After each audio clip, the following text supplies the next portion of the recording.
अस्सलाम वालेकुम जी, क्या हाल चाल है आपके? आप ठीक ठाक हैं? अच्छा, आपने देखा होगा कि आपके साथ खुद या किसी ऐसे आपके अजीज़ के साथ, किसी दोस्त के साथ ये कंडीशन होती है कि जो ही वो बैठा हो, खड़े होने की कोशिश करता है या खड़ा होने लगता है तो उसको चक्कर सा आ जाता है, गिरने वाला होता है। लेटा हुआ है तो बैठने के वक़्त जो ही बैठता है तो उस वक़्त भी उसको चक्कर सा आता है, गनूदगी सी आती है, ब्लड प्रेशर उसका एकदम से गिर जाता है और वो बज़ाते खुद भी गिरने वाली पोजीशन के अंदर हो जाता है, ठीक है? ये गिर भी जाता है समटाइम वापस।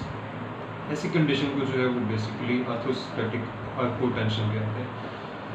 आर्थोस्टैटिक हाइपोटेंशन जनरली अगर किसी बंदे को हो तो वो किसी बीमारी की वजह से होता है, किसी कमज़ोरी की वजह से होता है। जो ही वो बीमारी ख़त्म होती है या उसकी कमज़ोरी दूर हो जाती है तो वो नॉर्मल हो जाता है, उसे ऐसा फीलिंग नहीं आती। लेकिन ऐसे अफराद जो कि नर्वस सिस्टम की खराबियों के साथ ज़िंदगी गुजार रहे हैं या जिनके नर्वस सिस्टम के अंदर किसी न किसी किस्म की डिज़ीज़ है, फॉर एग्जांपल पार्किंसंस के, चूँकि पार्किंसंस के साथ मैं डील करता हूँ तो पार्किंसंस की मिसाल दूंगा। तो पार्किंसंस के साथ जो पेशेंट्स होते हैं उनके अंदर ये कंडीशन मोस्टली 50 to 65% तक पेशेंट पार्किंसंस के वो इस कंडीशन के साथ होते हैं कि उन्हें आर्थोस्टैटिक हाइपोटेंशन होती है।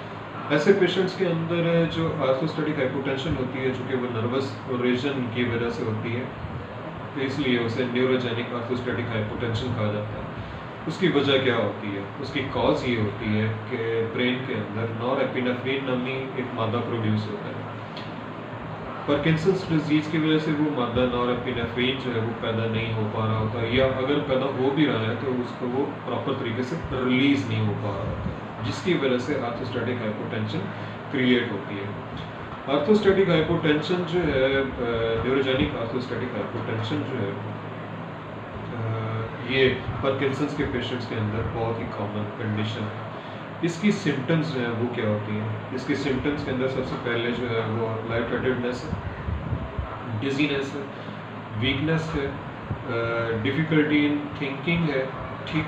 इसके अलावा उसको हेडेक रहती है, सर का दर्द रहता है, इसके अलावा उसे बेहोशी की कैफियत, मतलब उसे ऐसा महसूस होता है कि जैसे मैंने अभी बेहोश हो जाना, मतलब फेंट फीलिंग उसके अंदर रहती है, ठीक है।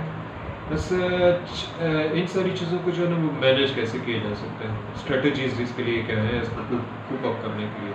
तो पार्किंसंस के पेशेंट सबसे पहली बात ये है कि अपने डॉक्टर को ये कंडीशन बताएं कि मेरे साथ ऐसा हो रहा है, क्योंकि पार्किंसंस के लिए दी जाने वाली मेडिसिन्स, एक तो उनके अंदर डोपामिन प्रोड्यूसिंग मेडिसिन्स होती हैं डोपामिन के लेवल्स को बढ़ाने के लिए, उन मेडिसिन्स की वजह से भी आर्थोस्टैटिक हाइपोटेंशन होता है। दूसरा ये कि अक्सर पेशेंट चूँकि वो बुढ़ापे की एज के अंदर आते हैं, उनको दिल की बीमारियां भी होती हैं, उनको ब्लड प्रेशर वगैरह का भी इशू होता है, तो वो ब्लड प्रेशर के लिए भी मेडिसिन ले रहे होते हैं। तो उस ब्लड प्रेशर के लिए जो हाइपोटेंसिव मेडिसिन ले रहे होते हैं, उनकी वजह से भी समटाइम ये होता है कि आर्थोस्टैटिक हाइपोटेंशन डेवलप हो जाता है। डॉक्टर आपकी इन दोनों मेडिसिन के अंदर एंटी हाइपोटेंसिव और डोपामिन के लिए जो कार्बिडोपा या लिवोडोपा दी जाती है, उनके डोजेस के अंदर एडजस्टमेंट कर देगा, उससे आपकी ये कंडीशन बेहतर होना शुरू हो जाएगी, ठीक है। एक तो ये चीज़। दूसरे नंबर पे ये है कि ड्रिंक प्लेंटी ऑफ वाटर, बहुत ज़्यादा पानी पिए, अपने आप को हाइड्रेटेड रखें, आपके जिस्म के अंदर पानी की कमी नहीं होनी चाहिए। तीसरे नंबर पे ये है कि ऐसे अफराद जो कि ब्लड प्रेशर के पेशेंट नहीं है, वो अपने खुराक के अंदर नमक का इस्तेमाल ज़्यादा करते हैं, कॉफ़ी का इस्तेमाल ज़्यादा करते हैं। लेकिन जो अफराद ब्लड प्रेशर के पेशेंट हैं वो नमक का इस्तेमाल बेशक बिल्कुल ना करें या बहुत एहतियात के साथ करें, ठीक है।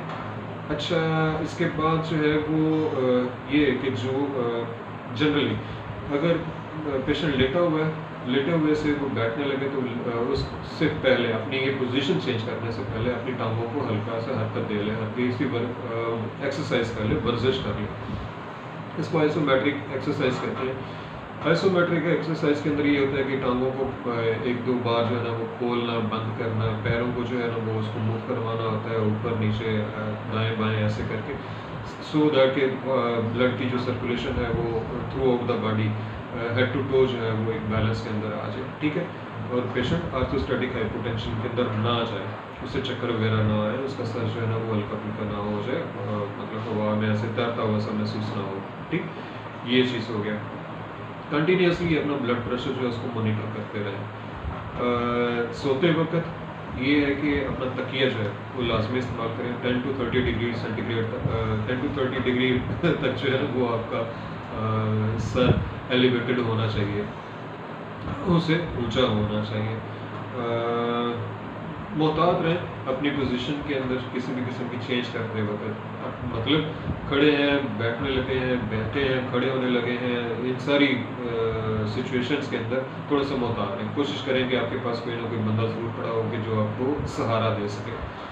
क्यों? इसलिए कि एक तो देखें आप नर्वस सिस्टम के डिसऑर्डर के साथ हैं, अगर किसी भी किस्म की इंजरी होती है, हेड इंजरी होती है, तो उस डिजीज़ को जो है वो उसमें इजाफा हो सकता है, इसलिए मोहतात करें। अच्छा, कुछ ऐसे सर्कमस्टांसेस भी होते हैं कि जिनकी वजह से आर्थोस्टैटिक हाइपोटेंशन जो है वो बढ़ जाता है। वो कौन से हैं? वो ये हैं कि ज़्यादा गर्मी में फिरना, ठीक, गर्मी में ना करें, अवॉइड करें। गर्मी में बाहर जाने से पसीना आएगा, पसीना आने की वजह से हाइपोटेंशन हो जाएगी। दूसरे नंबर पे बुखार है, बुखार की कंडीशन के अंदर भी ऐसा शो हो जाता है। बुखार जब ठीक हो जाए तो फिर आप जैसे मर्जी अपनी ज़िंदगी गुजारें। ज़्यादा देर तक खड़े ना हो, ज़्यादा देर तक खड़े होने की वजह से भी आपको आर्थोस्टैटिक हाइपोटेंशन हो जाता है। एक्सरसाइज वगैरह जो लोग करते हैं वो अपनी एक्सरसाइज शदीद किस्म की एक्सरसाइज ना करें, विगरस एक्सरसाइज ना करें, लाइट सी हल्की फुल्की सी एक्सरसाइज करें, ठीक है। अच्छा, बहुत सारे पेशेंट होते हैं उनको कॉन्स्टिपेशन होती है। कॉन्स्टिपेशन की वजह से जब वो वॉशरूम के अंदर होते हैं तो उन्हें स्ट्रेन करना पड़ता है या उन्हें बहुत ज़्यादा पुश करना पड़ता है, ठीक, ज़्यादा पुश ना करें, उससे भी आर्थोस्टैटिक हाइपोटेंशन बढ़ जाती है, ठीक है। ये तो थी जनरल चीज़ें। अब होम्योपैथिक कैसे इसको डील करती है? होम्योपैथिक के अंदर मेडिसिन है, जलसीनियम है, चाइना ऑफिसिनालिस है, लाइकोपोडियम है, डेट्रोम्योर है, कप्कुलस है, विस्कम एल्बम है और कैलकेरिया फास है, सीपिया है। ये वो तमाम मेडिसिन है कि जो आर्थोस्टैटिक हाइपोटेंशन को डील करती हैं। इनका इस्तेमाल डॉक्टर के मशवरे के साथ वो आपके कॉन्स्टिट्यूशन को, वो आपकी हिस्ट्री को देखते हुए आपको रिकमेंड करेगा कि आपके लिए कौन सी मेडिसिन सूटेबल है। उस मेडिसिन को इस्तेमाल करना शुरू करें, वो आपको बेहतर तौर से बताएगा कि किस पोटेंसी में आपने इस्तेमाल करनी है, ठीक है। लेकिन ये श्योर है कि आपकी कंडीशन बेटर हो सकती है, आप ठीक हो सकते हैं, आप इस कंडीशन से बाहर आ सकते हैं। उम्मीद करता हूँ कि आपकी ये जो है बातचीत ही इससे आपको फ़ायदा हुआ होगा, आपके नॉलेज में इजाफा हुआ होगा। प्लीज़ अगर मुनासिब समझें तो इस चीज़ को, इस नॉलेज को शेयर करें दूसरे अपने दोस्तों के साथ भी। अपना ख्याल रखिएगा। अस्सलाम वालेकुम रहमतुल्लाह।